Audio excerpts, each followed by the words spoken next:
जय हिंद दोस्तों आज की इस वीडियो में जो है हम लोग स्टडी करने वाले हैं क्लास 10th में जो हम लोग अनसॉल्व की तैयारी कर रहे हैं। साइंस में अनसॉल्व कर रहे हैं, अग्रवाल अनसॉल्व कर रहे हैं, जिसमें आज जो है सेट हम लोग 5 EN करेंगे। सेट 4 तक कंप्लीटली हम लोगों ने खत्म कर लिया है। आपको बता दें कि आप लोग प्रीवियस ईयर के जो अनसॉल्व की तैयारी कर रहे हो, जिसमें बच्चों कमेंट्स भी कर रहे हैं कि सर जी इसमें एमसीक्यू नहीं है। ऐसा था उस समय एमसीक्यू जो है वो नहीं थे। अब की बार एमसीक्यू को जो है इंक्लूड कर दिए गए हैं, जिसकी वजह से आप लोगों को थोड़ा बहुत परेशानी आ रही होंगी, लेकिन क्वेश्चन सारे मिल जाएंगे आप लोग, तो उसमें हम लोग विजिट कर सकते हो। और कुछ एमसीक्यू बना दिए गए, तो आप लोग 2023 के जो भी एमसीक्यूज है ना, सारे के सारे एमसीक्यू को उसको मैचिंग करा लेना, मिल जाएंगे आपके। बहुत सारे एमसीक्यू मिल जाएंगे, तो इसके सेट पढ़ लीजिए, उसके आप लोग डिस्क्रिप्टिव पढ़ लीजिए, इसमें ऑब्जेक्टिव पढ़ लीजिए। तो देखो सेट 5 हम लोग पढ़ेंगे। आप लोग कोई भी अनसॉल्व लेके बैठे हो, कोई प्रॉब्लम नहीं, आप लोग अपने अनसॉल्व को मैचिंग करा सकते हो।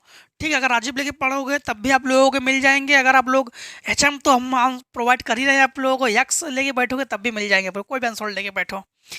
हाँ, तो देखो क्वेश्चन नंबर फर्स्ट में हमारे हमारे पास क्या है। किसी अवतल दर्पण द्वारा वस्तु के आकार के बराबर वस्तु और उल्टा प्रतिबिंब बनता है। वस्तु की स्थिति, देखो ऐसे कंडीशन में हम लोग वस्तु को कहाँ रखते हैं, हमने कई कंडीशन आपको बताए थे। हम लोग करेंगे, जैसे आपका पहला क्वेश्चन। हाँ, अवतल दर्पण किसे कहते हैं? जिसका आउटसाइड पॉलिश हो, आउटसाइड बाहर के साइड उभरा हुआ पृष्ठ पॉलिश हो, उसे अवतल दर्पण कहते हैं।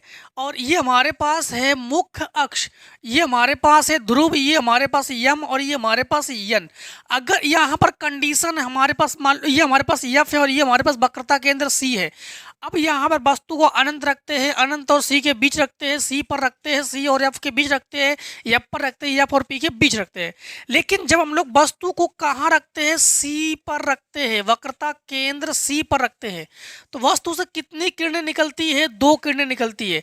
एक किरणें मुख्य अक्ष के समांतर होकर जाती है। जो किरणें मुख्य अक्ष के समांतर होकर जाती है वो फिर किससे होकर जाती जानते हो? वो फिर फोकस से होकर जाती है। किससे होकर जाती है? फोकस से होकर जाती है। और इसके बाद एक किरण फोकस से होकर जाती है। जो किरण फोकस से होकर जाती है वो फिर मुख्य अक्ष के समांतर हो जाती है।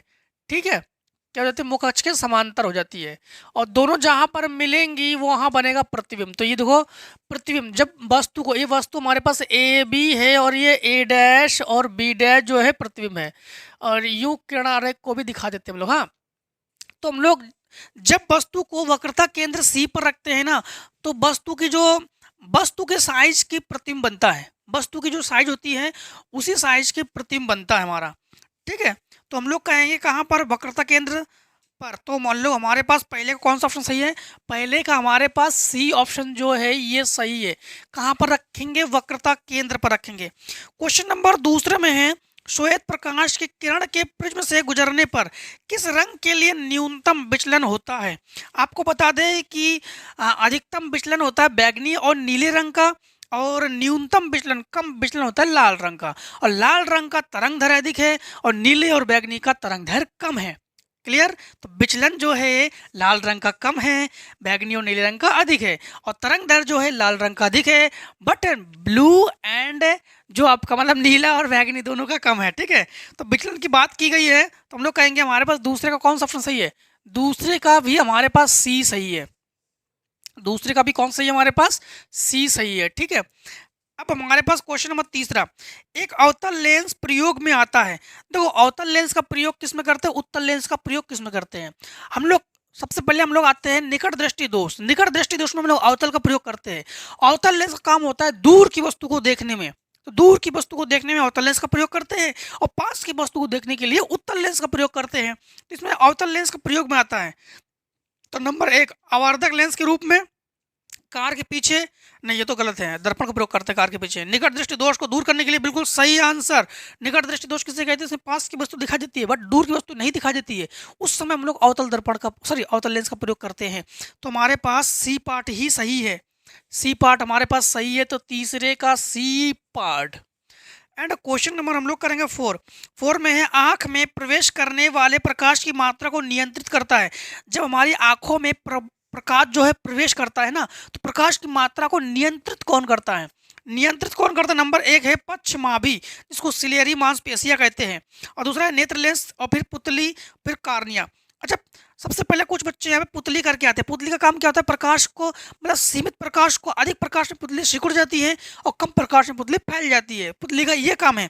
बट जो हमारे पास पक्षमाभि यानी सिलियरी मांसपेशियां है ना, सिलियरी मांसपेशियां जो लाल लाल दिखाई देती है आप लोगों को, सिलियरी मांसपेशियां जो है इसका काम होता है जो प्रकाश की मात्रा को नियंत्रित करना, यानी जो अधिक कलर होता है उसको, जैसे ब्लैक कलर, ब्राउन कलर, ये सब कलर का काम क्या होता है? कलरों का काम ही तो होता है प्रकाश को एब्जॉर्ब करना या प्रकाश को मतलब उत्सर्जन करना, अवशोषण करना। तो मतलब जो सिलियरी मांसपेशियां है इसका काम क्या होता है? इसका काम ही होता है जो भी प्रकाश है उसको नियंत्रित करना। तो हम लोग कहेंगे चौथे का हमारे पास कौन सा ऑप्शन सही है? चौथे का ए पार्ट जो है हमारे पास सही होना चाहिए चौथे का। इसके बाद पांचवा नंबर है कि विद्युत परिपथ में विद्युत शक्ति का सही सूत्र है। तो विद्युत शक्ति का P प्लस आई आर, बिल्कुल गलत आंसर। और बी पार्ट में P बराबर आई स्क्वायर आर, बिल्कुल सही आंसर। और सी पार्ट में P बराबर बी स्क्वायर बटे आर होना चाहिए, इसलिए यह गलत आंसर है। और डी पार्ट भी गलत है, तो हम लोग कहेंगे P बराबर आई स्क्वायर आर। तो वी का हमारे पास जो सॉरी पांचवें का हमारे पास बी पार्ट जो है यही हमारे पास सही है। तो पांचवें का बी पार्ट हमारे पास सही है। इसके बाद छठा नंबर में है किसी विद्युत धारावाही, धारावाही किसे कहते हैं? वह तार जिसमें धारा प्रवाहित हो रही हो उसे विद्युत धारावाही कहते हैं। जिसमें भी धारा बहती हो उसे धारावाही कहते हैं, ठीक है। तो किसी विद्युत धारावाही सीधी लंबी प्रणालिका के भीतर चुंबकीय क्षेत्र है। तो देखो कोई भी तार हो उसके अंदर अगर चुंबकीय क्षेत्र है, तो चुंबकीय क्षेत्र, जैसे ये कोई तार है और इसके अंदर धारा प्रवाहित हो रही है, तो इसके अंदर चुंबकीय क्षेत्र है ना, हर पॉइंट पर चुंबकीय क्षेत्र समान होता है, हर पॉइंट पर। तो हम लोग कौन सा ऑप्शन सही है? नंबर एक शून्य, नंबर बी पार्ट में सभी बिंदु पर समान होता है, तो यही पार्ट सही है हमारे पास। तो 6 का बी पार्ट हमारे पास सही है। कौन सा? तो 6 का बी पार्ट सही है, सभी बिंदुओं पर समान होता है। इसके बाद भारत में प्रत्यावर्ती धारा एसी आपूर्ति की आवृत्ति है। तो आपको बता दें कि भारत में जो एसी की आपूर्ति है वो 50 हर्ट्ज है। क्या है? 50 हर्ट्ज। तो ध्यान रखना कि हर्ट्ज की बात की जाए तो हम लोग कहेंगे 50 हर्ट्ज, और अगर वोल्टेज की बात की जाए तो 220 वोल्ट। 250 वोल्ट अभी तक नहीं ले रहे हम लोग, 220 वोल्ट ही लेते हैं। तो वोल्टेज की बात की जाए तो 220 वोल्ट, और अगर हम लोग हर्ट्ज की बात करें तो 50 हर्ट्ज, ठीक है। तो सातवें का बी पार्ट सही है हमारे पास। सातवें में कौन सा पार्ट सही है? सातवें का बी पार्ट सही है, 50 हर्ट्ज। एंड हमारे पास क्वेश्चन नंबर हम लोग आ जाएंगे उपखंड खा में। आर्सेनिक तत्व है, आपको बता दें आर्सेनिक क्या है। तो आर्सेनिक जो है एक उपधातु है। आर्सेनिक क्या है? एक उपधातु है। तो आठवें का हमारे पास कौन सा ऑप्शन सही है? आठवें का बी पार्ट सही है हमारे पास। तो आठवें का कौन सा पार्ट सही है हमारे पास? बी पार्ट, क्योंकि आर्सेनिक क्या है? एक उपधातु है। निम्नलिखित में से प्रोपेन है, प्रोपेन, प्रोपेन एन का मतलब प्रोप में कितने कार्बन होने चाहिए? मेथ एथ प्रोप, तो 3 कार्बन होने चाहिए। तो प्रोपेन के लिए कितने कार्बन होने चाहिए? 3, 1 2 3, मेथ एथ प्रोप। अब यहाँ पर ध्यान रखना कि सी के पास 4 बंद दे दो, सी को 4 बंद दे दो। देखो सी के पास 4 बंद है, तो एच एच एच सब में एक एच दे दो, ठीक। अब प्रोपेन देखो मिल रहा है, चलो ये तो सूत्र है नहीं, तो ये हमारे पास ये हो जाएगा CH3 फिर CH2 फिर CH3, ये सूत्र है। हाँ है। कौन सा पार्ट है? ए पार्ट है। तुम लोग कहेंगे कि 9 नंबर में कौन सा पार्ट सही है? हमारे पास ए पार्ट सही है। 10 नंबर में है कि निम्नलिखित अभिक्रिया किस प्रकार की है। देखो हमारे पास अभिक्रिया दी गई है, हाँ, तो ये किस प्रकार की अभिक्रिया है ये हम लोग बताएंगे। तो 10 नंबर में अभिक्रिया हमारे पास है Fe2O3, Fe2O3 plus 2Al, reaction Al2O3, Al2O3 plus 2Fe। अब यहाँ पर ध्यान रखना कि Al ने ऑक्सीजन को लिया, मतलब यहाँ पर हम लोग ऑक्सीकरण अभिक्रिया भी कह सकते हैं। इसके बाद हम लोग देख पा रहे हैं कि Fe ने यहाँ से ऑक्सीजन को हटाया, तो इसको अपचयन अभिक्रिया भी कह सकते हैं। लेकिन यहाँ पर हम लोग देख पा रहे हैं कि ऑक्सीजन का ही आदान प्रदान, मतलब एक ही तत्व का आदान प्रदान हो रहा है, इसका मतलब इसको हम लोग विस्थापन अभिक्रिया कह सकते हैं। और अगर 2 तत्वों का आदान प्रदान हो तो उसे द्विविस्थापन अभिक्रिया कहते हैं, तो उसको विस्थापन अभिक्रिया भी कह सकते हैं। तो ऑप्शन नंबर 1 है संयोजन, बिल्कुल गलत आंसर। दूसरा है द्विविस्थापन, बिल्कुल गलत आंसर। तीसरा है वियोजन, ये भी गलत आंसर। चौथा है विस्थापन, तो चौथा ऑप्शन हमारे पास सही है। तो हम लोग कहेंगे यह एक विस्थापन अभिक्रिया है। तो कौन सा पार्ट सही है हमारे पास? डी पार्ट हमारे पास बिल्कुल सही आंसर है। उदासीन विलयन के लिए कौन सा कथन असत्य है? उदासीन विलयन, तो उदासीन विलयन किसे कहते हैं? जिसका पीएच मान 7 हो उसे उदासीन कहते हैं, जिसका पीएच मान 7 से अधिक हो उसे क्षारीय कहते हैं, और जिसका पीएच मान 7 से कम हो उसको हम लोग अम्लीय कहते हैं। बट जिसका पीएच मान 7 हो उसे हम लोग क्या कहते हैं? उसे कहते हैं हम लोग उदासीन। क्लियर?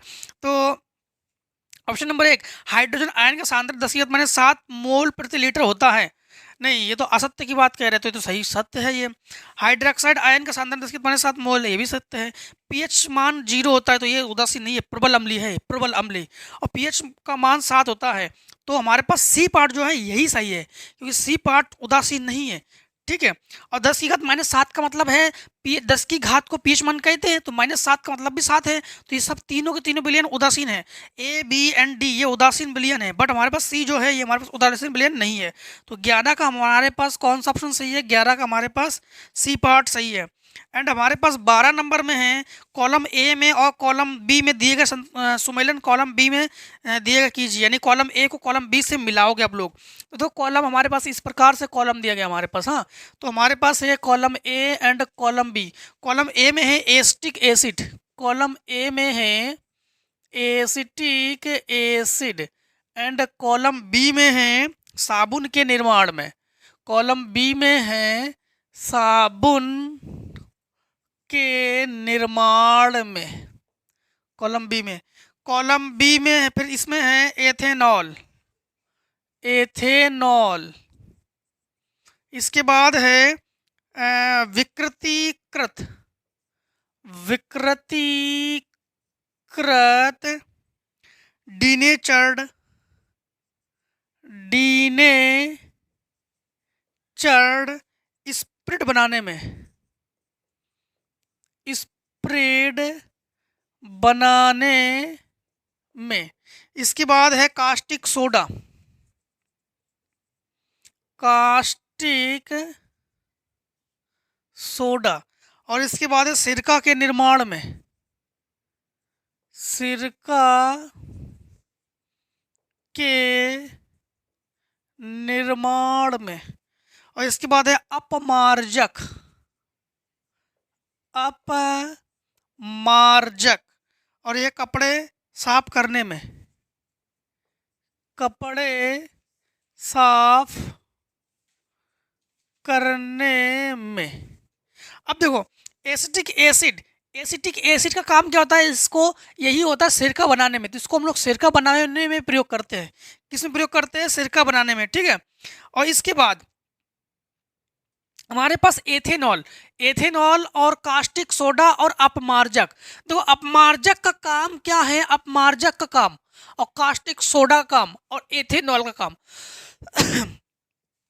अब एक चीज ध्यान रखना आप लोग कि बहुत से स्टूडेंट्स क्या करते हैं, बहुत से स्टूडेंट्स जो हैं डायरेक्टली इसको आप एमसीक्यू को ना पढ़कर डायरेक्टली पढ़ जाते, डिटेल्ड में पहुंच जाते, मतलब उपखंड में उन्हें उपखंड का बता रहे हैं, ये पहुंच जाते हैं वर्णात्मक में। तो ऐसे नहीं, इसको जानना जरूरी होता है, सीखना जरूरी होता है। बोर्ड एग्जाम में हम लोग कैसे करेंगे, इसलिए सीखना जरूरी होता है।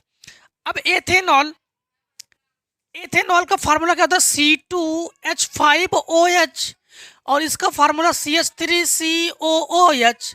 तो ये तो सिरका बनाने में करते हम लोग। और कास्टिक सोडा, कास्टिक सोडा का फार्मूला होता है NaOH।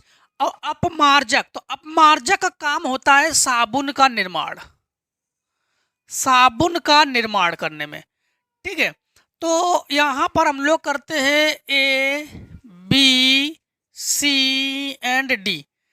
अब हम लोग कास्टिक सोडा और एथेनॉल, तो एथेनॉल का प्रयोग तो हम लोग, एथेनॉल का प्रयोग तो हम लोग कपड़े साफ करने में नहीं करेंगे, बट हम लोग कास्टिक सोडा, सोडा का प्रयोग करते तो है, लेकिन इसमें कुछ हमारे पास मिस्टेक से लग रही है यहाँ पर, कि यहाँ पर पॉइंट है 1 2, यहाँ पर 1 2 3 और 4। तो सबसे पहले हम लोग ए, हमारा ए मिला 3 से, तो ए मिला 3 से, क्या ऑप्शन कहीं है? A3 से, A3 से, A3 से, मतलब तीनों में ऑप्शन है सी को छोड़कर, तो मतलब सी तो पहले से ही हमारे पास गलत है। इसके बाद हमारे पास डी, डी मिला हमारे पास किस में? डी मिला हमारे पास 1 से, D1 है, तो D2 से पहले में, और D4 से दूसरे में, और D4 से तीसरे में, तो D4 से। चलो, डी कपड़े साफ करने में, अपमार्जा का प्रयोग कपड़े साफ करने में भी करते हम लोग, तो इसको हम लोग 4 से करते हैं। ठीक है, 4 से ही कर रहे हैं हम। इसके बाद कास्टिक सोडा और एथेनॉल, तो जिसमें हमारे पास कास्टिक सोडा है तो विकृति डिनेर्स स्पिरिट बनाने में, तो यहाँ पर हम लोग देख पा रहे हैं कि चौथा ऑप्शन करते हैं। हमारे पास कौन सा बचा है? बी। एंड कौन सा बचा है? सी। तो सी, बी को अगर हम लोग बी को चौथे से मिलाएंगे नहीं, क्योंकि चौथे से मिला सके हम बी को पहले से मिलाएंगे नहीं। बी को पहले से और दूसरे से मिला सकते हैं हम लोग, बी को पहले से और दूसरे से मिला सकते हैं। तो कास्टिक सोडा है, ठीक है, कास्टिक सोडा और हमारे पास एथेनॉल, तो विकृतिकृत डीनेचर्ड स्पिरिट बनाने में। तो वैसे स्पिरिट बनाने के लिए तो CO2 का प्रयोग हम लोग अधिकतर करते हैं, CO2 का प्रयोग करते हैं। तो इसे मिलाते हैं हम लोग, इसे मिलाते हैं इससे, और इसे मिलाते हैं इससे, ठीक, एल्कोहल, क्योंकि हल्का हल्का अल्कोहल है, इसमें मिला देते हम लोग। तो हमारे पास बी मिला किससे? बी मिला दूसरे से, और सी मिला हमारे पास पहले से। कोई ऑप्शन है इसमें? तो हम लोग अगर इसको लेते हैं, बी मिला पहले से, सी मिला दूसरे से, और डी पार्ट में है बी मिला दूसरे से, सी मिला पहले से, और डी मिला चौथे से, यानी हमारे पास डी पार्ट जो है ये सही है। तो हमारे पास इसमें राइट आंसर किसमें? 12 में। तो 12 में हम लोग कहेंगे राइट आंसर हमारे पास क्या है? डी। तो 12 में डी जो है ये राइट आंसर है। एंड हमारे पास 13 में है 25 डिग्री सेंटीग्रेड ताप पर शुद्ध जल का पीएच मान। तो जल का पीएच मान सभी लोग जानते हो कि 7 होता ही है, तो ये 13 का डी पार्ट सही है। तो 13 नंबर में कौन सा पार्ट सही है? डी पार्ट जो है ये सही है। अब आ जाओ उपखंड गा पर। प्रकाश संश्लेषण प्रक्रम के दौरान क्या नहीं संश्लेषित होता है? तो प्रकाश संश्लेषण एक ऐसी अभिक्रिया है जिसके लिए जल की आवश्यकता होती है, ग्लूकोज, कार्बन डाइऑक्साइड सब कुछ है, लेकिन बट क्या प्रकाश संश्लेषण प्रक्रम के दौरान क्या नहीं संश्लेषित होता है? तो आपको बता दें क्या नहीं संश्लेषित होता है। ऑक्सीजन, CO2, जल, ग्लूकोज। तो प्रकाश संश्लेषण की अभिक्रिया में क्या नहीं की बात की गई है? किसकी बात की गई है? नहीं की। तो आपको बता दें ऑक्सीजन जो है ये संश्लेषित नहीं होता है। तो 14 नंबर का हमारे पास ऑप्शन जो है ये हमारे पास ए सही है। कैसे? ये ए। एंड 15 नंबर पित्त रस संश्लेषण होता है, ये तो आपको पता ही है, पित्त रस संश्लेषण होता है पित्ताशय में, ठीक है। तो 16 नंबर में हमारे पास कौन सा ऑप्शन सही है? ए पार्ट सही है। एंड 15 नहीं, ये तो 15 नंबर है 15 नंबर। अब करेंगे 16 नंबर में है मानव हृदय में कोष्ठों की संख्या होती है। तो मानव हृदय में 4 कोष्ठ होती है, दो वेश में 2 निलय, मतलब हृदय 4 कोष्ठ बांटते हैं, 2 आलिंद और 2 निलय, ठीक है, 2 आलिंद 2 निलय। तो कोष्ठ की संख्या 4 है, तो हम लोग कहेंगे ए पार्ट जो है हमारे पास सही है। एंड पुनरुत्थ भवन होता है। तो पुनरुत्थ भवन किसे कहते हैं? जिसके शरीर के भाग से नए जीव की उत्पत्ति हो उसे पुनरुत्थ भवन कहते हैं। जो शरीर से अपने संतान को जन्म दे उसे पुनरुत्थ भवन कहते हैं। तो जैसे इसके लिए हमने आपको बताया था कि हाइड्रा, प्लेनेरिया इसके एग्जाम्पल हैं। तो ऑप्शन में है प्लेनेरिया, लेकिन हाइड्रा नहीं, तो गलत हो गया। हाइड्रा है में लेकिन प्लेनेरिया में, गलत हो गया। पैरामीशियम में लेकिन हाइड्रा में नहीं, गलत हो गया। फिर हाइड्रा और प्लेनेरिया में, तो 17 का हमारे पास डी पार्ट सही है हाइड्रा और प्लेनेरिया में। तो 17 का डी पार्ट सही है हाइड्रा और प्लेनेरिया दोनों में। इसके बाद है 18 नंबर में है पत्तियों द्वारा कायिक प्रजनन होता है। कायिक प्रजनन जानते हो, इसे बीजों की आवश्यकता नहीं होती है, ठीक है, कायिक प्रजनन में पत्तियों में। तो ये तो हमारे पास ब्रायोफिलम में है, ब्रायोफिलम अजूबा में, हाँ, तो इसमें हमारे पास कायिक प्रवर्धन होती है अजूबा के पौधों में। तो 18 का हमारे पास कौन सा सही है? ए पार्ट। तो 18 में हमारे पास कौन सा ऑप्शन सही है? हमारे पास ए ऑप्शन सही है। डार्विन प्रसिद्ध है, वैसे डार्विन इस बार हमारे सिलेबस में नहीं है, ठीक है। तो डार्विन प्रसिद्ध है, आनुवंशिक विज्ञान हेतु प्रसिद्ध है ये। तो हमारे पास 19 का सी पार्ट सही है। 19 का कौन सा पार्ट सही है? हमारे पास 19 का सी पार्ट सही है। एंड 20 में हमारे पास क्या है? किस देश को पवनों का देश कहा जाता है? आपको बता दें कि डेनमार्क को पवनों का देश कहा जाता है, क्योंकि पवन चक्की सबसे अधिक वहीं पर तो है। तो पवनों का देश हमारे पास कहाँ है, सॉरी क्या है, तो डेनमार्क। मतलब हमारे पास ए ऑप्शन सही है। क्लियर। अब आते हैं हम लोग वर्णनात्मक प्रश्न में। वर्णनात्मक प्रश्न में है पहला क्वेश्चन, एक अवतल दर्पण की वक्रता त्रिज्या 40 सेंटीमीटर है। तो सबसे पहले तो लिखेंगे हम लोग उत्तर एक का क्या लिखेंगे हम लोग, उत्तर। अब बोर्ड एग्जाम में हम लोग जो हमें कॉपी मिलेंगी, उस कॉपी में हम लोग इस ऑप्शनल को सॉल्यूशन नहीं करेंगे, उसमें जो रफ है उसमें रफ में करेंगे, बट जो कॉपी में नहीं करेंगे। कॉपी अगर भर जाती फिर आप लोग दोबारा कॉपी मांगो, समय वेस्ट होगा ना ऊपर। तो आप लोग क्या करोगे, बॉयज तो पढ़कर ही आप लोग आंसर दे दोगे, रफ में करना अधिकतर हल। पहला क्वेश्चन है, एक अवतल दर्पण की वक्रता त्रिज्या 40 सेंटीमीटर है। तो वक्रता त्रिज्या को लिखेंगे हम लोग आर से। तो आर बराबर 40 सेंटीमीटर एंड वस्तु के इसके सामने एक वस्तु 15 सेंटीमीटर दूरी पर रखी है। वस्तु को लिखते हैं यू से, यू बराबर -15 सेंटीमीटर। और प्रतिबिंब की स्थिति और किरण आरेख बनाइए। तो प्रतिबिंब की स्थिति तो v बराबर आप लोग कहोगे क्वेश्चन मार्क। यहाँ पर हम लोग क्या है, हमारे पास अवतल दर्पण है, तो हम लोग दर्पण सूत्र लगा देंगे। ठीक है, दर्पण सूत्र। दर्पण सूत्र क्या है हमारे पास, तो हम लोग कहेंगे दर्पण सूत्र 1/f बराबर 1/v प्लस 1/u। ठीक, यफ तो है नहीं, तो यफ हम लोग ज्ञात कर लेंगे। यफ बराबर फार्मूला लगा देंगे हम लोग, एफ बराबर r/2। ठीक है, एफ बराबर हमारे पास क्या है, r/2। अवतल दर्पण है, माइनस में ले रहे हम, तो एफ बराबर हमारे पास r क्या है 40/2, बट इसको माइनस में ले रहे हैं हमारे पास 20। तो हम लोग कहेंगे एफ बराबर हमारे पास -20 सेंटीमीटर। एंड हमारे पास अब हम लोग दर्पण सूत्र के अकॉर्डिंग मान रखेंगे। तो 1/, हम लोग कहेंगे 1/-20 बराबर 1/v प्लस 1/u। u का मान 15, माइनस में इधर 75 करोगे प्लस में, तो 1/v बराबर 1/20 प्लस 1/15। एलसीएम ले लो, तो 1/v बराबर एलसीएम हो जाएगा आपके पास 60। तो 20 तिया 60, 15 चौको 60, तो 1/v बराबर हमारे पास 1/60 घटाएंगे, तो v बराबर हमारे पास क्या हो जाएंगे, b बराबर जो है b बराबर जो है हमारे पास कितना जाएगा 60 सेंटीमीटर। इसमें क्वेश्चन हमारे पास आंसर दे रहा है प्रतिबिंब आभासी तथा आभासी वस्तु से बड़ा तथा सीधा बनेगा। आभासी वस्तु से बड़ा और सीधा बनेगा। ठीक, ये दे रहा है। अच्छा, किरण आरेख भी खींच लेते हैं। तो किरण आरेख कैसे खींचेंगे, अवतल दर्पण है, क्या है, अवतल दर्पण है। हाँ, तो यूं खींचेंगे हम लोग अवतल दर्पण, ये अवतल दर्पण है, ये मुख्य अक्ष है, और अवतल दर्पण की वक्रता त्रिज्या 40 सेंटीमीटर है।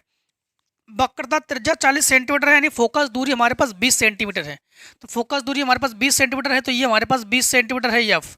एंड हमारे पास फिर क्या है कि इसके 15 सेंटीमीटर दूरी पर हमारे पास क्या है, वस्तु है।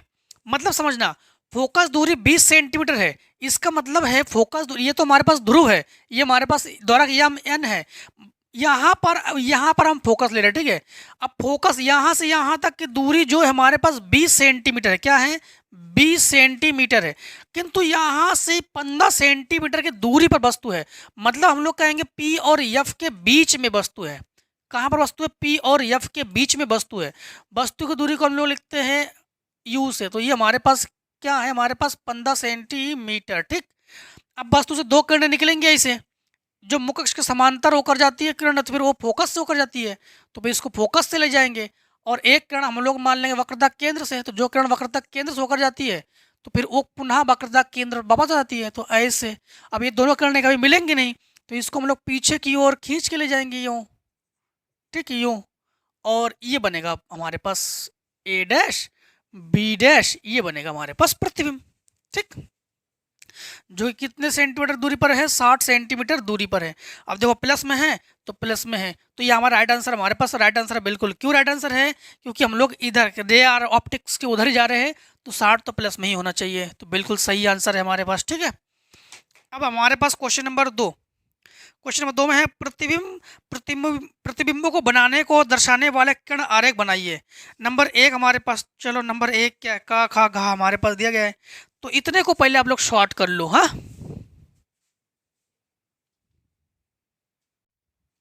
देखो क्वेश्चन नंबर हम लोग जो है अब दूसरे का का करते हैं। ठीक, दूसरे का का देखो तो लिखेंगे हम लोग उत्तर दूसरे का। उत्तर दो और का। दो के का में है कि एक अभिसारी लेंस, ठीक है, अभिसारी लेंस का मतलब उत्तल लेंस के सामने फोकस एफ और प्रकाशिक केंद्र ओ के बीच वस्तु को रखेंगे हम लोग, यानी एफ और ओ के बीच वस्तु कहाँ पर हो, वस्तु एफ तथा ओ के बीच वस्तु हो। तो उत्तल लेंस वह लेंस है जो किनारों पर पतला और बीच में मोटा हो, उसे उत्तल लेंस कहते हैं। उत्तल लेंस किसे कहते हैं, जो किनारों पर पतला और बीच में मोटा, उसे उत्तल लेंस कहते हैं। अब यहाँ पर ये हमारे पास मुख्य अक्ष है, ठीक है, ये क्या है हमारे पास मुख्य अक्ष है, और ये हमारे पास प्रकाशिक केंद्र पर प्रकाशिक, ये हमारे मुख्य अक्ष है, ये हमारे पास प्रकाशिक केंद्र पर अभिलंब है। ये प्रकाशिक केंद्र है जो कि ओ है, और ये यल जो है ये लेंस है, ठीक है। अब वस्तु को हम लोग कहाँ रखेंगे, एफ और ओ के बीच। तो मान लो कि यहाँ पर हमारे पास एफ है, ठीक है, यहाँ पर हमारे पास 2f है। एफ और ओ के बीच यहाँ वस्तु रखेंगे। वस्तु से कितने किरणें निकलेंगी, वस्तु से चाहे लेंस हो चाहे दर्पण हो, हमेशा दो ही किरणें निकलती है। कितनी किरणें निकलती है, दो किरणें निकलती है। एक किरणें जो है यूं जाएंगी मुख्य अक्ष के समांतर। जो किरणें मुख्य अक्ष के समांतर होकर जाती है वो फिर ये हमारे पास प्रथम फोकस है, इस फोकस से होकर जाएंगी, तो यूं फोकस से होकर जाएंगी। ये भी हमारे पास फोकस ही है, ये भी क्या है हमारे पास फोकस ही है, ठीक है, ये फोकस है, द्वितीय फोकस। एंड हमारे पास एक किरण प्रकाशिक केंद्र से होकर जाएंगी। जो किरण प्रकाशिक केंद्र से होकर जाती है फिर वो सीधी निकल जाती है, यूं सीधी निकल जाती है। दोनों जहां पर मिलेंगे वहां बनेगा प्रतिबिंब। तो जिंदगी में कभी ये मिलने वाले हैं नहीं, क्योंकि इसकी दूरी बढ़ती जा रही है। तो इसको हम लोग एक काम करते हैं कि इसको हटा देते हैं, क्योंकि पीछे की ओर ले जाएंगे ना, तो यूं पीछे की ओर ले जाते हैं, यूं पीछे की ओर ले जाते हैं, यूं पीछे की ओर ले जाते हैं।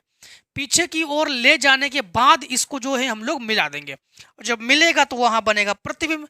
तो ये बना हमारे पास, थोड़ा हमने ये जबरदस्ती इसको ऐसे ले जाएंगे, इसको ऐसे ले जाएंगे तो दूर बनेगा, हमने मैनेजमेंट करने के लिए बना दिया, ठीक है। तो ये हमारे पास ए और बी एंड ए डैश, ये हमारे पास बी डैश, ये बन गया प्रतिबिंब जो कि बना किरण आरेख। अब दूसरा कंडीशन में है एफ और फोकस दीर्घ दुगनी 2f के बीच रखी हो। तो दूसरा कंडीशन में बी पार्ट में है कि बना लो उत्तल लेंस। एक उत्तल लेंस किसे कहते हैं, जो किनारों पर पतला और बीच में मोटा हो, उसे उत्तल लेंस कहते हैं, और इसे कहते हैं मुख्य अक्ष, और इसे कहते हैं प्रकाशिक केंद्र पर अभिलंब। ठीक, प्रकाशिक केंद्र पर अभिलंब, प्रकाशिक केंद्र को लिखते हैं ओ से। अब वस्तु को कहाँ रखेंगे हम लोग, वस्तु को रखेंगे हम लोग एफ और 2f के बीच। तो मान लो कि यहाँ पर हमारे पास एफ है और ये हमारे पास 2f है, इसके बीच वस्तु रखेंगे, और वस्तु को हम लोग लिखेंगे ए और बी। वस्तु से कितनी किरणें निकलती है, वस्तु से दो किरणें निकलती है। एक किरणें जो है मुख्य अक्ष के समांतर होकर जाती है, किससे होकर जाती है, मुख्य अक्ष के समांतर, ठीक है। तो यहाँ पर मुख्य अक्ष के समांतर होकर जाती है, तो यूं मुख्य अक्ष के समांतर होकर जा रही है किरणें। जो किरणें मुख्य अक्ष के समांतर होकर जाती है फिर वो द्वितीय फोकस से होकर जाती है, तो ये हमारे पास F2 है। एक किरण जो है हमारे पास प्रकाशिक केंद्र से होकर जाती है, तो जो प्रकाशिक केंद्र से होकर जाती है वो किरण फिर सीधी निकल जाती है, और ये जहाँ पर मिलते हैं वहाँ पर बनता है प्रतिबिंब। तो यहाँ पर क्या बन रहा है, ये बन रहा है प्रतिबिंब, यानी ए डैश और बी डैश जो है ये हमारे पास क्या है, ये हमारे पास है प्रतिबिंब। ठीक, ये हमारे पास क्या है, ये हमारे पास है प्रतिबिंब। बस किरण आरेख की बात की गई तो किरण आरेख हम लोगों ने बना लिया।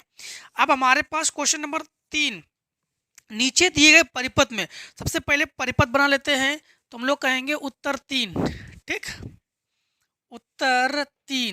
उत्तर तीन में बना लेंगे हम लोग परिपथ। तो यू हमारे पास परिपथ है, ये हमारे पास प्रतिरोध है, ठीक, ये हमारे पास प्रतिरोध है, ये हमारे पास 10 ओम का प्रतिरोध है, एंड ये हमारे पास 40 ओम का प्रतिरोध है।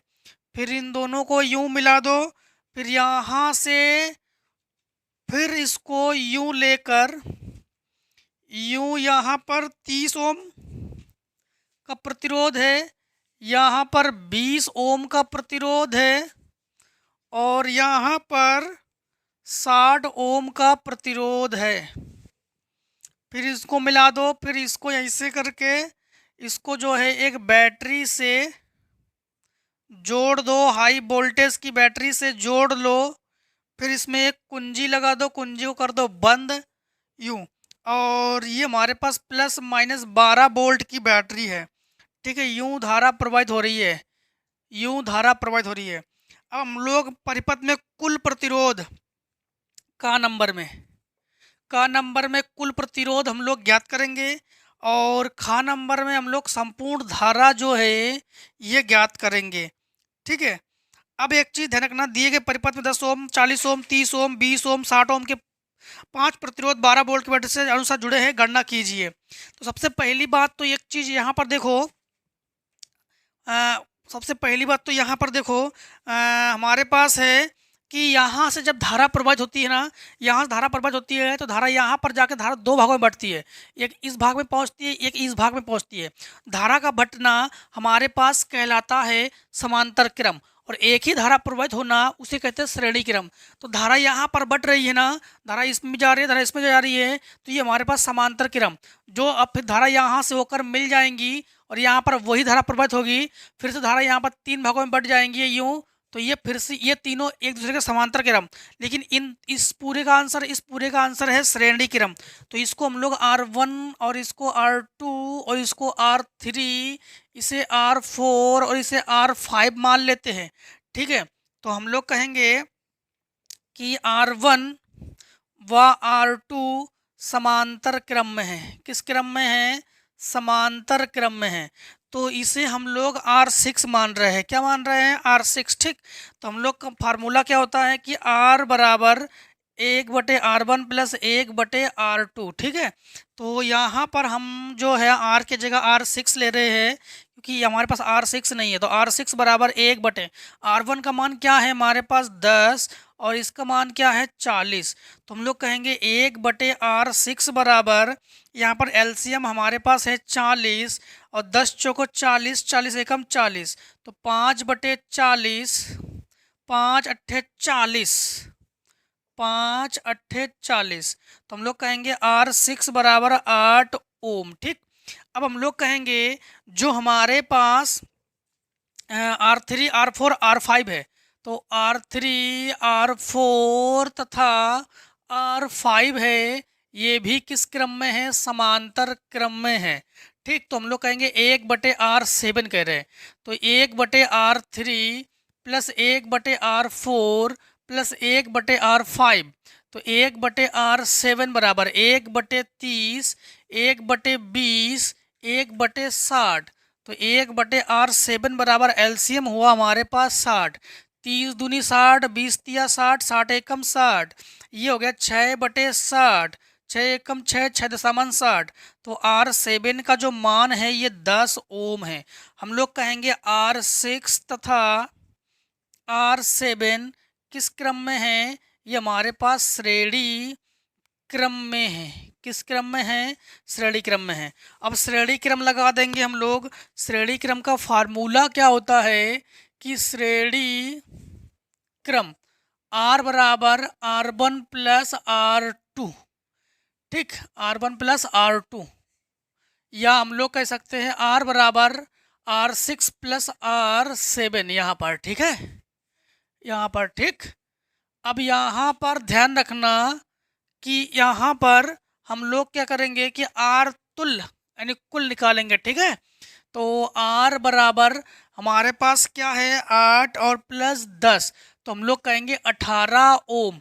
तो हमारे पास तुल्य प्रतिरोध हम लोगों ने निकाल लिया। तुल्य प्रतिरोध मतलब R तुल्य बराबर हमारे पास क्या है 18 ओम।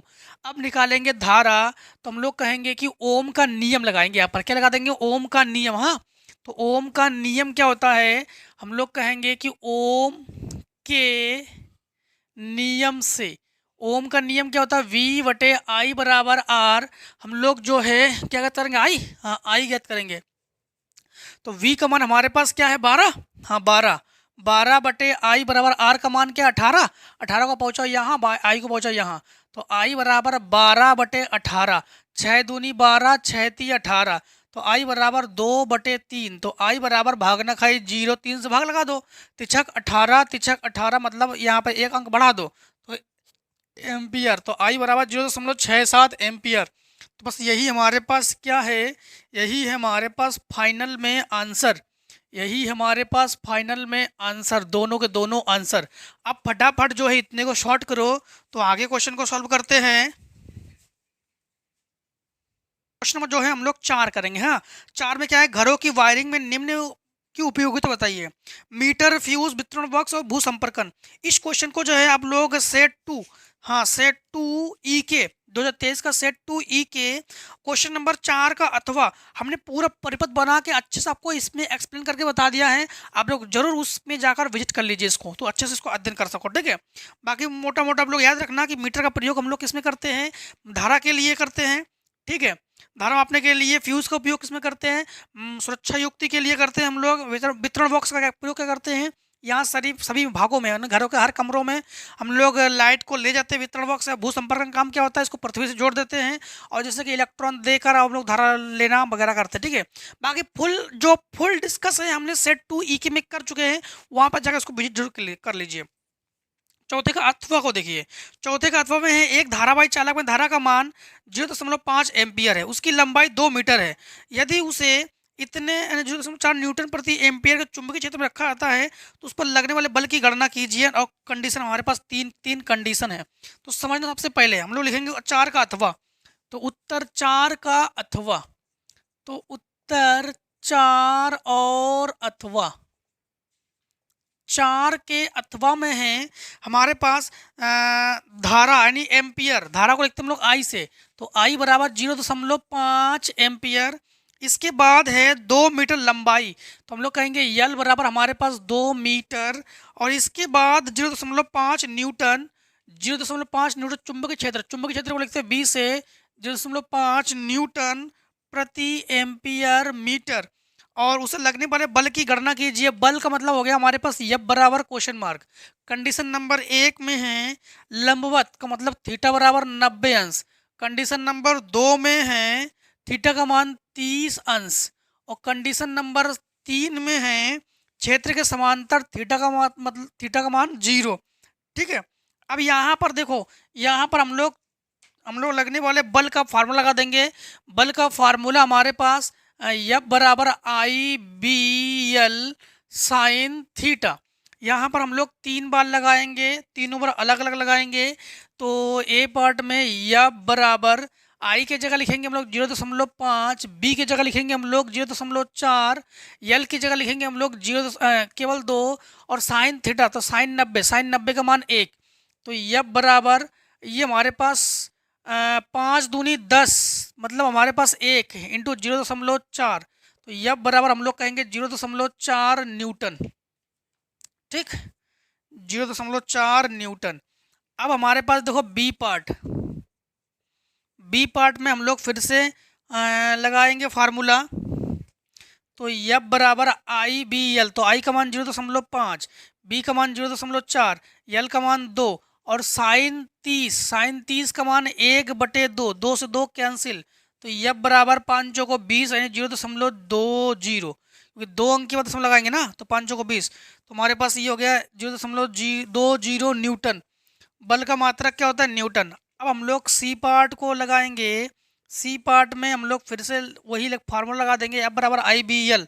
तो F बराबर आई का मान है 0.5 इंटू 0.4 इंटू 2, साइन 0 का मान 0, टोटल मान हमारे पास क्या हो जाएगा 0। तो F बराबर 0 न्यूटन। क्लियर, F बराबर 0 न्यूटन, ये हो गया आंसर। अब हम लोग करेंगे उपखंड खा अवनिक 5, तो लिखेंगे उत्तर 5 में हम लोग IUPAC name, international union and pure and applied chemistry, ठीक है, जो हमारे पास इसका फुल फॉर्म है। हाँ, तो हम लोग जो है क्या करेंगे, अच्छा इंटरनेशनल, ये हमारे पास कभी कभी IUPAC नाम का फुल फॉर्म कभी कभी पूछ जाता है, ठीक है। तो हम लोग जो हैं सबसे पहला हमारे पास दिया गया नियोपेंटेन। क्या दिया गया हमारे पास?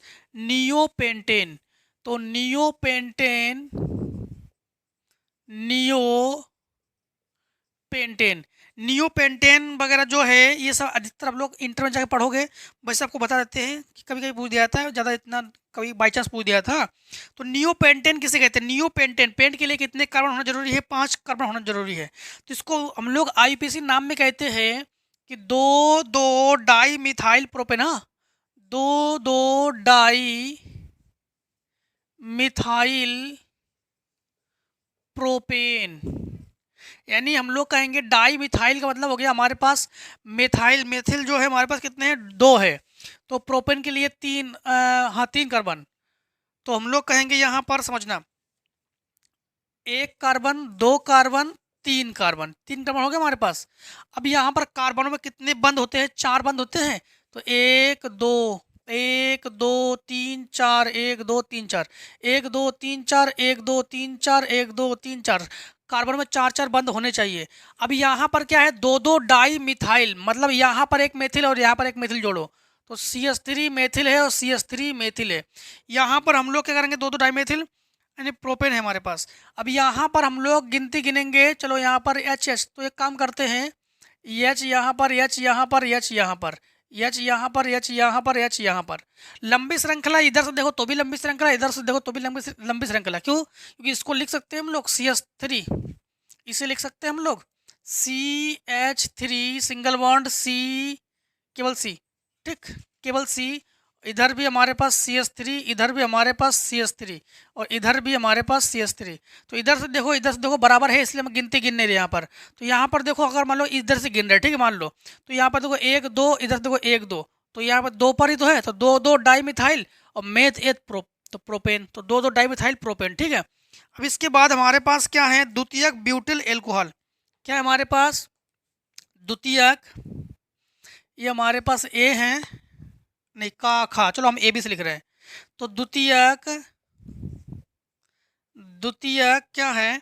द्वितीयक ब्यूटिल एल्कोहल, द्वितीयक ब्यूटिल एल्कोहल, मतलब द्वितीयक का होता है 2 डिग्री, मतलब ब्यूटिल, ब्यूटिल के लिए कितने कार्बन होने चाहिए? तो मेथ एथ प्रो ब्यूट, 4 कार्बन होना चाहिए। एल्कोहल के लिए क्या होना चाहिए? OH होना चाहिए। लेकिन एल्कोहल कितने डिग्री पर है? 2 डिग्री पर है। एल्कोहल जिस कार्बन से जोड़ोगे ना, वो 2 कार्बन से जुड़े होने चाहिए, तभी हम लोग कहेंगे द्वितीयक, ठीक है। तो यहाँ पर हम लोग सबसे पहली बात तो इसको हम लोग कहते हैं सबसे पहली बात तो हम लोग एल्कोहल, तो इस वाले में हम लोग एल्कोहल जोड़ देते हैं। एल्कोहल इस कार्बन से जुड़ा हुआ है और ये कार्बन 2 कार्बन से जुड़े होने चाहिए, तब हम उसको द्वितीयक यानी 2 डिग्री या द्वितीयक कहते हैं। तो एल्कोहल जिस कार्बन से जुड़ा हो, वो अगर 2 कार्बन से जुड़ा हो तो द्वितीयक, अगर 1 कार्बन से जुड़ा हो तो प्राथमिक, और 3 कार्बन से जुड़ा हो तो तृतीयक, ठीक है। ऐसे तो यहाँ पर हमारे पास यहाँ पर एल्कोहल जोड़ेंगे तो 1 2 3 बंद इसके हो गए और इसके 4 बंद होने चाहिए, तो हमारे पास H3, क्यों? 3 और 1 4, और यहाँ पर हम लोग कहेंगे 1 2 3 तो H2, और यहाँ पर हम लोग कहेंगे H3, क्यों? 3 और 1 4, तो हो गए 4। तो इसको हम लोग नाम में क्या कहेंगे? मेथ एथ प्रो ब्यूट, और 2 पर है तो हम लोग कहेंगे 2 ब्यूटेनॉल। क्या कहेंगे इसको? 2 ब्यूटेनॉल। अब हमारे पास गा पार्ट में है ट्राइक्लोरो एसिटिक एसिड, ठीक है, गा पार्ट में। तो हम लोग कहेंगे सी पार्ट में है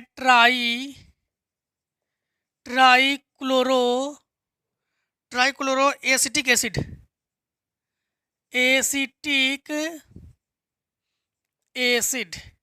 ट्राई का मतलब क्या होता है? 3, ट्राई का मतलब क्या होना चाहिए? 3, तो मोनो डाई ट्राई, तो ट्राई क्लोरो, क्लोरो का मतलब ट्राई यानी 3 बार क्लोरो होने चाहिए। क्लो हो गया, क्लोरो, हाँ, यहाँ पर लिख लेना RO, chloro, 3 chloro acetic acid. तो एसिटिक एसिड का मतलब हो गया एथ, मतलब 2 कार्बन होना जरूरी है। तो 1 कार्बन 2 कार्बन, इस कार्बन पे 3 क्लोरीन जोड़ दो, Cl मोनो डाई ट्राई, तो ट्राई क्लोरो एसिटिक एसिड, तो इसके 4 बंद हो गए, 1 2 3 4 बंद, इसके 4 बंद होना चाहिए। तो इसमें एसिटिक के लिए हमारे पास COOH समूह होना चाहिए। तो हमारे पास यहाँ पर डबल बॉन्ड OH और सिंगल बॉन्ड H दे दो। तो इसके कितने बंद हो गए? इसके देखो 3 बंद और एक 4 बंद कंप्लीट हो गए। तो इसको कहेंगे हम लोग मेथ एथ। क्या कहेंगे हम लोग? मेथ एथ। तो हम लोग कहेंगे 3 कार्बन है, तो इसको कहेंगे हम लोग ट्राई क्लोरो एथेनोइक अम्ल या एसिड। ठीक, अब देखो डी पार्ट में है एसिटिलीन, डी पार्ट में है एसिटिलीन। एथिल एसिड का मतलब है 2 कार्बन, मेथ एथ। तो 1 कार्बन 2 कार्बन, कितने कार्बन हो गए? 1 कार्बन 2 कार्बन। अब यहाँ पर एसिटिलीन, वैसे तो एसिटिलीन का फार्मूला होता है C2H2। हाँ, तो मतलब C2H2। तो यहाँ पर एक H दे दो, यहाँ पर एक H दे दो। इसके पास 4 बंद होने चाहिए ना, तो यहाँ पर 3 बंद दे दो। तो देखो 1 और 3 4, 1 3 4, ट्रिपल बॉन्ड होता है आइन, तो मेथ एथ, तो हम लोग कहेंगे एथाइन। कहेंगे हम लोग एथाइन। तो ये हो गया आईयूपीएसी नाम। ये हमारे पास आईयूपीएसी नाम है, ये हमारे पास आईयूपीएसी नाम है, ये हमारे पास आईयूपीएसी नाम है, और ये हमारे पास आईयूपीएसी नाम है। ठीक है, अब देखो हम लोग क्वेश्चन नंबर करेंगे 6। क्वेश्चन नंबर 6 में है धातु के साथ अम्ल की अभिक्रिया होने पर सामान्यतः कौन सी गैस निकलती है? तो धातु के साथ अगर अम्ल की अभिक्रिया हो जाए तो कौन सी गैस निकलती है? हाइड्रोजन गैस निकलती है। हाँ, एक उदाहरण द्वारा समझाइए। ठीक है, एक उदाहरण द्वारा आप समझाइए। तो देखो क्वेश्चन नंबर हम लोग कहेंगे 6 का 6 ही है, तो उत्तर 6। तो उत्तर 6 में हमारे पास राइट आंसर क्या है? राइट आंसर तो है हाइड्रोजन गैस। कौन सी गैस? Hydrogen gas. अब इनका कहना है कि एक एग्जाम्पल द्वारा समझाओ। तो जैसे मान लो धातु के साथ कौन सी किसकी क्रिया करा रहे हैं हम लोग? अम्ल की क्रिया करा रहे हैं। तो यहाँ पर जैसे हम लोगों ने ले लिया कोई भी धातु, कोई भी धातु लेते हैं, जैसे हम लोगों ने ले लिया NaCl। ठीक है, NaCl, सॉरी यहाँ पर धातु लेंगे केवल हम लोग, धातु ले लिया हम लोगों ने H, धातु लेंगे और धातु ले रहे हैं यहाँ पर लेंगे Na। तो ये हमारे पास धातु है, ये हमारे पास क्या है? धातु। अब हम लोग अम्ल लेंगे तो HCl क्या है? हाइड्रोक्लोरिक अम्ल है। इसकी रिएक्शन करवाएंगे तो Na जाकर मिला किससे? Cl से। तो NaCl प्लस कौन सी गैस निकलेंगी? हाइड्रोजन गैस निकल जाएगी यहाँ से। ठीक है, तो यहाँ पर बैलेंस कर लो, तो यहाँ पर 2 से मल्टीप्लाई कर लो, यहाँ पर 2 से मल्टीप्लाई कर लो, और यहाँ पर 2 से मल्टीप्लाई कर लो। ठीक, तो ये हमारे पास हो गया। धातु से अगर धातु और अम्ल क्रिया से कौन सी गैस निकलती है? Hydrogen gas. एक उदाहरण, तो ये उदाहरण। इस गैस की उपस्थिति की जांच आप कैसे करोगे? तो इस गैस की उपस्थिति की जांच कैसे करोगे? चलो सबसे पहली बात तो यहाँ पर गैस के लिए निशान बनाते हैं, ये गैस। तो एक बोतल में आप एक बोतल ले लो। अब बोतल में आप लोग क्या करोगे कि HCl गैस, HCl अम्ल और Na ले लो, और उसमें आप लोग एक काम करो, ऊपर से गुब्बारा लगा दो। हाँ, गुब्बारा लगा दो। गुब्बारा का धीरे धीरे फूल जाए तो समझ जाना कि यहाँ से हाइड्रोजन गैस निकल रही है।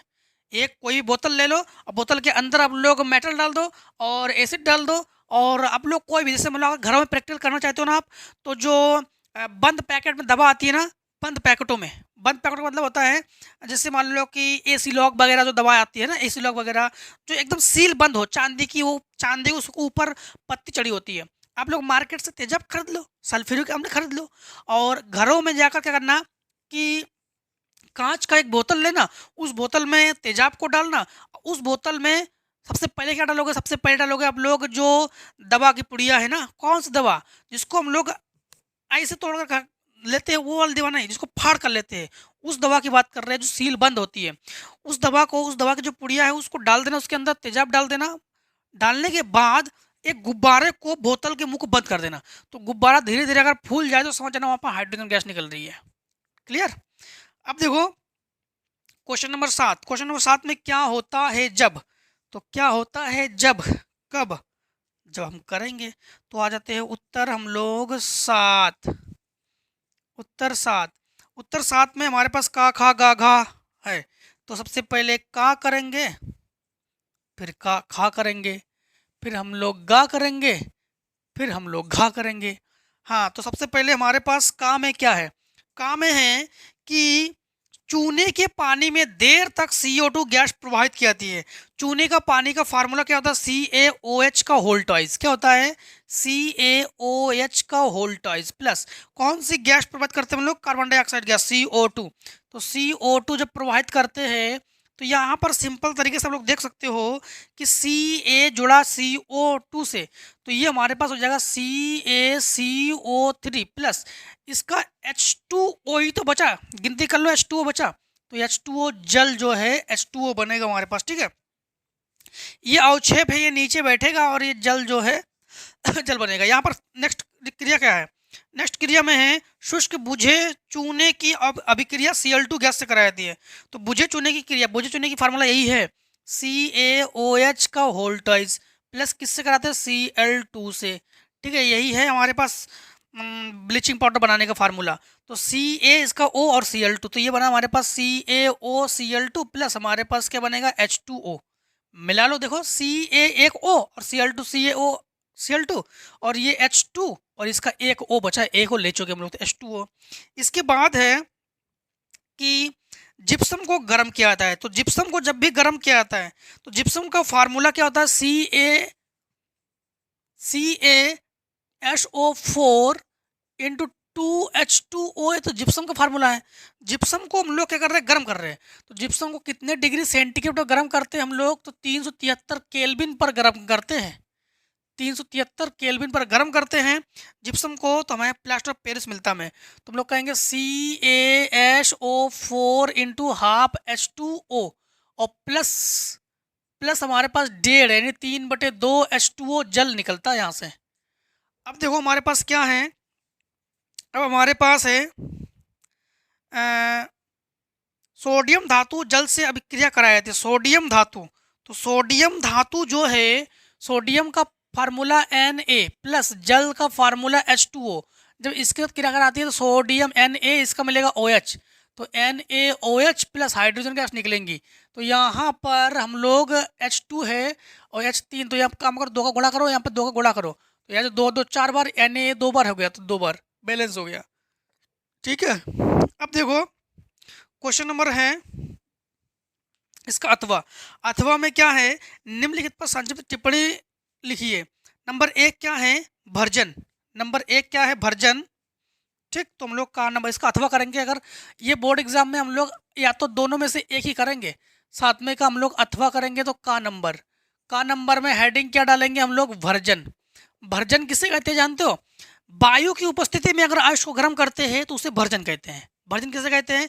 वायु की उपस्थिति में अयस्क को गर्म करना भर्जन क्रिया कहलाती है। दूसरा क्या है? उभय अपघटन।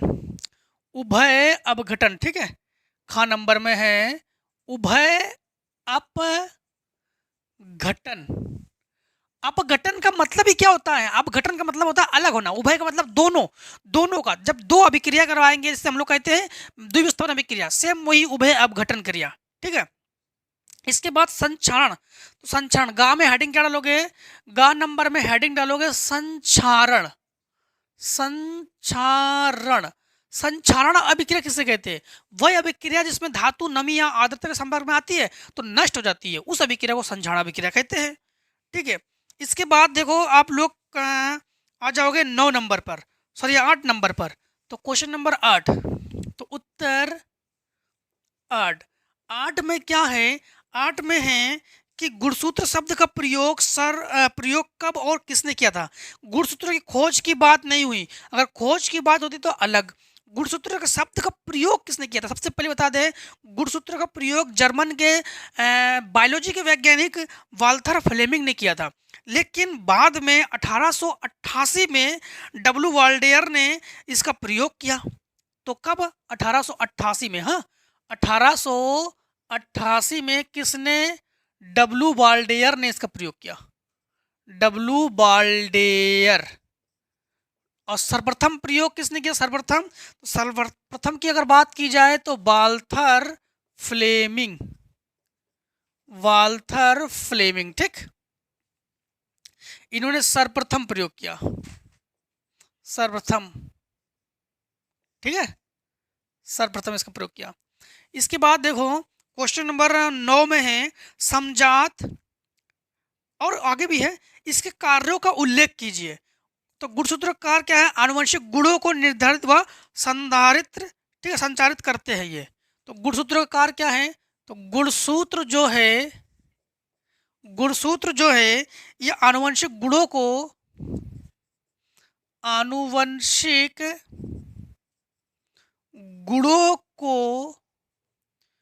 निर्धारित व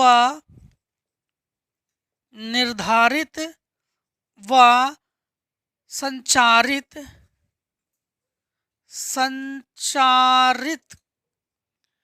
करते हैं।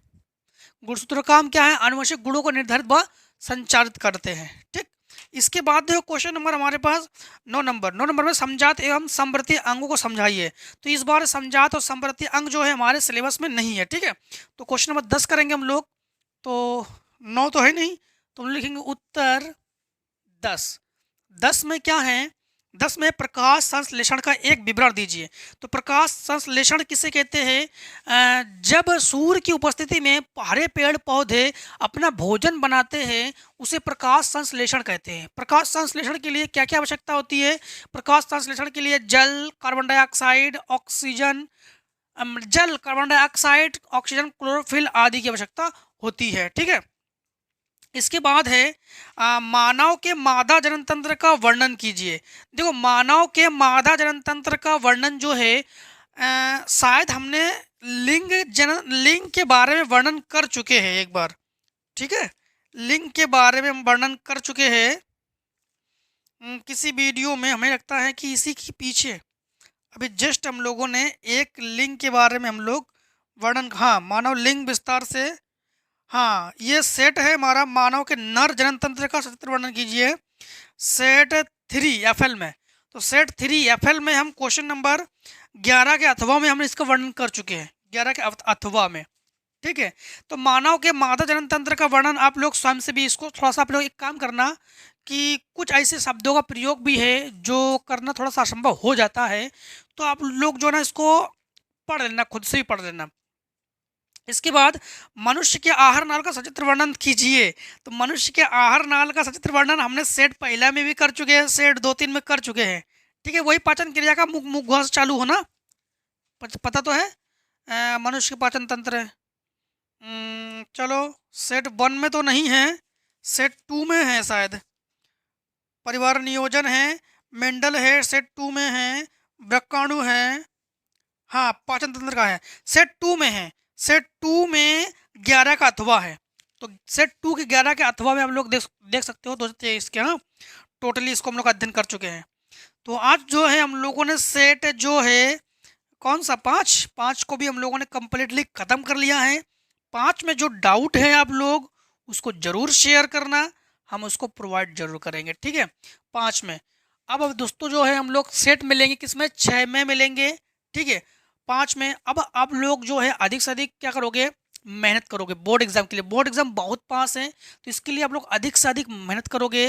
ठीक है, नोट बनाओगे, फिर हाईलाइट करोगे, इंपॉर्टेंट क्वेश्चन को हाईलाइट करोगे।